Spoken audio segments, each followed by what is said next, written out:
আলোচনার ভিত্তিতে আগামী সপ্তাহ থেকেই বাংলাদেশি নাগরিকদের চিকিৎসা ও ব্যবসায়ী ভিসা চালুর বিষয়টি ইতিবাচক হিসেবে দেখছে ভারত। সম্প্রতি পররাষ্ট্রমন্ত্রী খলিলুর রহমানের ভারত সফরে দুই দেশের মধ্যে ইতিবাচক আলোচনা সামনে রেখে এমন বার্তা দিয়েছেন প্রধানমন্ত্রীর পররাষ্ট্র বিষয়ক উপদেষ্টা হুমায়ুন কবির। জুলাই গণঅভ্যুত্থানের পর ক্ষমতাচ্যুত প্রধানমন্ত্রী শেখ হাসিনাকে আশ্রয় দেওয়ার কারণে ভারতের সঙ্গে বাংলাদেশের সম্পর্কে অবনতি হয় বলেও জানান উপদেষ্টা। বিস্তারিত আকবর হোসেন সুমনের রিপোর্টে। I am Ox. সচিবালয়ে প্রধানমন্ত্রী তারেক রহমানের সঙ্গে রুটিন বৈঠকের পর গণমাধ্যমে কথা বলেন পররাষ্ট্র বিষয়ক উপদেষ্টা হুমায়ুন কবির। আওয়ামী লীগ হাসিনা বলতে আর বাংলাদেশে আর কিছু নাই। People have moved on.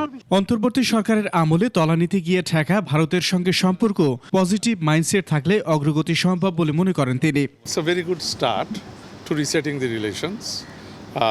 ওখানে পজিটিভ আলোচনা হয়েছে এবং আমরা এটাই বলছি যে দুই দেশের যদি মাইন্ডসেট থাকে সম্পর্ক পজিটিভ দিকে এগিয়ে নিয়ে যাওয়ার, তাহলে আমরা কিছুটা ভালো অগ্রগতি করতে পারব।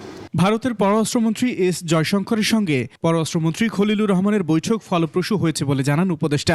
Goodwill gestures in the coming weeks. আমরা যেটা গুরুত্ব দিছি যে মেডিকেল ভিসাগুলো ওপেন আপ করে দিতে প্লিজ শুন, তো ওনারা এটা পজিটিভলি রিসিভ করছে।